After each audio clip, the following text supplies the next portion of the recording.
সম্মানিত দর্শক, আসসালামু আলাইকুম। কৃষি কথা ইউটিউব চ্যানেলে আপনাকে স্বাগতম।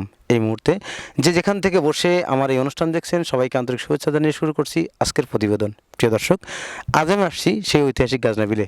এখানে এক ভাই হাঁস পালন করছে এবং হাঁসের বাচ্চা পালন করছে। তিনি কী জাতের হাঁসের বাচ্চা দিয়ে খামারটি শুরু করছেন এবং তার এখানে কতগুলো হাঁসের বাচ্চা আছে সেই কথাগুলো শুনবো এবং বাচ্চা পালনের বিভিন্ন পদ্ধতিকে তার কাছ থেকে জানবো। চলুন কথা না বলে শুরু করি।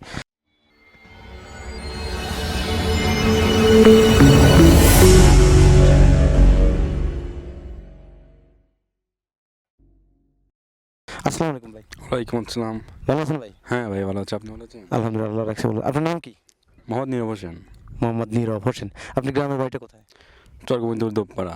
গোবিন্দপুর দোপপাড়া। আপনি যে পিছনে এখানে কতগুলো হাঁস আছে? 650 পিস। হাঁস না হাঁসের বাচ্চা? হাঁসের বাচ্চা। এখানে কি জাতের হাঁসের বাচ্চা আছে? ক্যাম্বল হাঁসের বাচ্চা। ক্যাম্বেল হাঁসের বাচ্চা। কত করে পিস নিছিলেন এই বাচ্চাগুলো? মোরগের বাচ্চা 20 টাকা পিস, মুরগি বাচ্চা 24 টাকা পিস। মোরগ যেটা সেটা হচ্ছে 20 টাকা আর মুরগি 24 টাকা। এই যে কয়দিনকার বাচ্চা কিনছিলেন আপনি? একদিনকার বাচ্চা। কোথা থেকে এই বাচ্চাগুলো সংগ্রহ করছেন? উল্লাপাড়া। উল্লাপাড়া। কার কাছ থেকে? হাসিম ভাই। খান হ্যাচারি থেকে আপনার বাচ্চারা সংগ্রহ করছেন। আচ্ছা, এই হাঁস পালনেতে আসলেন কেন আপনি? এই হাঁস পালনে আসলাম, মানে কোনো কর্ম নেই, তাই আর কি ব্যবসায় লাভজনক হয়। এই কিছুদিন পালন করার পরে কিছু টাকা ইনকাম করার জন্যেই এই ব্যবসা আসছি। মানে অল্প পুঁজিতে লাভজনক একটা ব্যবসা, এই জন্য আপনি হাঁস খামারে আসা আর কি। আপনি ডিমের জন্য করেন না বড় করে বিক্রি করবেন? আমি ডিমের জন্যই আনছি, আর মোরগগুলা বড় বানায় বিক্রি করে দেবো। আচ্ছা, এই মোরগ আর মুরগি কীভাবে আনছেন? এটা এভারেজ আনছেন না বাছাই করে আনছেন? বাছাই করা। কতগুলো মোরগ আছে এখানে? 200 পিস মোরগ আর 450 পিস মুরগি। 1000 পিস ওই সাইডে আছে, আমি বলছি 650 পিস।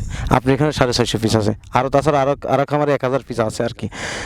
আপনি আপনি কীভাবে বুঝলেন যে আসলে হাঁস পালন করা লাভজনক একটা ব্যবসা? অল্প পুঁজিতে ব্যবসা করা যায়, অল্প দিনেই আর কি লাভজনক হওয়া যায় অল্প পুঁজিতে। এর পূর্বে কি আপনার কোনো অভিজ্ঞতা ছিল? হ্যাঁ ছিল। কয় বছরের অভিজ্ঞতা আপনার? 4 বছর অভিজ্ঞতা। 4 বছরের অভিজ্ঞতা। এই 4 বছরের অভিজ্ঞতা থেকে আপনি কি পরিবর্তন ঘটছে বা আপনার সাংসারিক এই হাঁস পালন করে? আর্থিক দিক থেকে লাভজনক হয়েছে। হাঁসের কি রোগ হয়? হাঁসের ডাক প্লেগ রোগ হয়, কলেরা, তারপরে আপনার ওই যে পাও পড়ে ন্যাংরা হয়ে যায়, এইগুলো রোগ। এগুলোর জন্য আপনারা কি ওষুধ ব্যবহার করেন বা কি পদক্ষেপ গ্রহণ করেন? এগুলোর জন্য ডাক প্লেগ ভ্যাকসিন, তারপরে দ্বিতীয়ত কলেরা ভ্যাকসিন, এইগুলা, তারপরে অন্যান্য ওষুধ আছে, থাইবিন, এবিওয়ান, এইসবগুলা ব্যবহার করে। আপনার হাঁসের বাচ্চার বয়স এখন কত? এখন 21 দিন। 21 দিন। আপনি এই যে প্রথম ভ্যাকসিনটা কতদিনে করবেন? 25 দিনে। 25 দিনে। আর দ্বিতীয় ভ্যাকসিনটা কতদিনে করবেন? 45 দিনে। দিনে আর কি। আপনি এই যে একদিন থেকে প্রথম 7 দিন কি খাবার দিয়েছিলেন হাঁসের?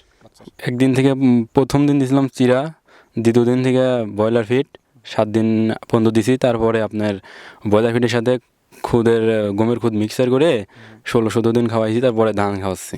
এখন ধান দিচ্ছেন আর কি। এখন ধান খাওয়াতে কোনো সমস্যা হয় না? ধান খাওয়ালে সমস্যা তো হয়, গালে ঘা হয়, গালে ঘা হওয়ার পরে ওষুধ দিলেই ঠিক হয় আর কি। গালে ঘাড় জন্য আপনি কি ওষুধ ব্যবহার করেন? গালে ঘার জন্য রেবোসিন ট্যাবলেট আছে, ওইগুলো ব্যবহার করি। এই একটা ট্যাবলেট কয়টা হাঁসের জন্য? কয় লিটার পানির মধ্যে দেন? আপনার 50 পিস ট্যাবলেট 12 লিটার পানির মধ্যে দিই। প্রিয় দর্শক, ভাই হাঁসের বাচ্চা পালন করতেছে এবং তিনি এই বাচ্চাগুলো করছে ডিমের জন্য। এখানে ওনার এখানে 650 পিস হাঁস, 450 পিস হাঁসি এবং 200 পিস হাঁসা। উনি 200 পিস হাঁস বিক্রি করে ফেলবেন এবং 450 পিস হাঁস দিয়ে তিনি খামারটি করবেন এবং তার অনেক আশা যে আমি হাঁস পালন করে লাভবান হতে পারবো। বিগত 4 বছরের অভিজ্ঞতা তিনি হাঁস পালনের, এই 4 বছরের অভিজ্ঞতা থেকে বলছেন যে অল্প পুঁজিতে হাঁস পালন করে অধিক পরিমাণে লাভ করা যায়, তাই তিনি হাঁসের খামারি আছেন। তিনি যে হাঁসের বাচ্চা পালনের পদ্ধতিটা আমাদের বোঝালেন, তিনি প্রথম দিন চিরা ভিজিয়ে দিয়েছেন এবং পরবর্তীতে 7 দিন অন্যান্য খাবার ফিট খাবার এবং পাশাপাশি গমের খুদ এবং ফিট মিক্স করে 17 দিন খাওয়ানোর পর তিনি এখন ধান খাওয়াচ্ছেন।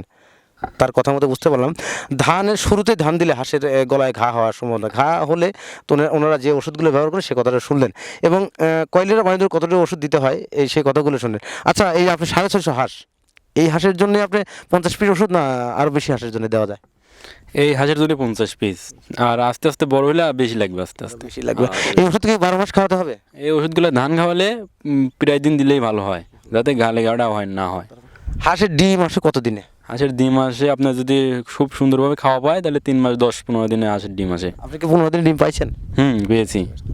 এই যে প্রথম যে ডিমটা হয় ওটার ডিমটা তো আকারে বড় হয় না ছোট হয়? আকারে ছোট, একদম ছোট। হ্যাঁ, কিছুদিন ছোটার পরে তারপর আবার বড় হয়।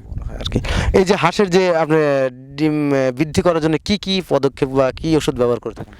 ডিম বৃদ্ধি পাওয়ার জন্য জিঙ্ক, ভেট, তারপর আপনার অন্যান্য ভিটামিন আছে, ওগুলো ব্যবহার করা লাগে। এইগুলো যদি পা পড়ে যায় সেক্ষেত্রে আপনি কি ভিটামিন দিয়ে থাকেন? এটা তো পা পড়ে যায়, এগুলোর জন্য থাইমিন দেই, এবিয়ন ট্যাবলেট দেই, তারপর নাপা বড়ি দেই, এগুলো মিক্স করে খাওয়াই। নাপা তো মানুষও খায়। নাপা মানুষ, এটা কিভাবে দিয়ে থাকেন? এটা দেই নাপা আর ওই এবিয়ন বড়ি ট্যাবলেট আপনার পানিতে দিয়ে গুলিয়ে, তারপরে থাইমিন আছে ওটা দিয়ে পানিতে ভিজায়া মানে একসাথে মিক্স করি, পানির সাথে মিশা সবগুলো দিয়ে দিই। আচ্ছা, থায়াবিন তো এটা পাউডার জাতীয়। আর থাইমিন পাউডার জাতীয়। ওগুলো তো tablet। হ্যাঁ, ওইগুলো দুটি একসাথে করে গলি দেওয়ার পরে থাইমিন আর ওই ট্যাবলেট গলি দেওয়ার পরে একসাথে মিক্স করে পানিতে দিয়ে দিই। এটা কখন দিয়ে থাকেন আপনারা? এটা দিয়ে থাকি প্রতিদিন রাতে। রাতে। রাতে কেন দেন, দিনে দেন না কেন? দিনে তো আপনার থাকে মাঠে এই সেই করে, রাতে বা সময় পায় ঘরের মধ্যে ধুলে খায়। এটা খাবারের সাথে দেন না শুধু পানিতে দেন? শুধু পানিতে দেই, খাবার খাওয়া ঘরে উঠে দেই, তারপরে ওই পানিগুলো দেই, খাবার খায়।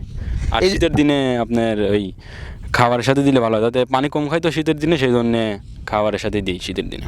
প্রিয় দর্শক, আর একটা গুরুত্বপূর্ণ কথা শুনলাম যে হাঁস শীতের দিনে কিন্তু এমনিতেই পানি দিতে কম খায়, আসলেই কম খায়। এজন্য খাবারের সাথে খাওয়া ওষুধগুলো দিলে বেটার হয়, কারণ অতিরিক্ত যে সমস্যাগুলো হয়ে থাকে, যেমন ভিটামিনের যে সমস্যা, সেক্ষেত্রে তারা থায়াবিন বা AB3 AD3 এগুলো ব্যবহার করে থাকেন। এই ভিটামিনগুলো দেওয়ার উদ্দেশ্য হচ্ছে হাঁসের যেন পা না পড়ে যায়। তাই তারা এই পদক্ষেপ গ্রহণ থাকেন, এই পদক্ষেপ গ্রহণ করে তারা আজ স্বাবলম্বী। তাই হাঁসের খামার করে অল্প পুঁজিতে অধিক পরিমাণে লাভবান হওয়া যায়, তার কথা বুঝতে পারলাম। প্রিয় দর্শক, আজ এ পর্যন্ত, দেখা হবে পরবর্তী ভিডিওতে। ততদিন ভালো থাকেন, সুস্থ থাকেন। আল্লাহ হাফেজ।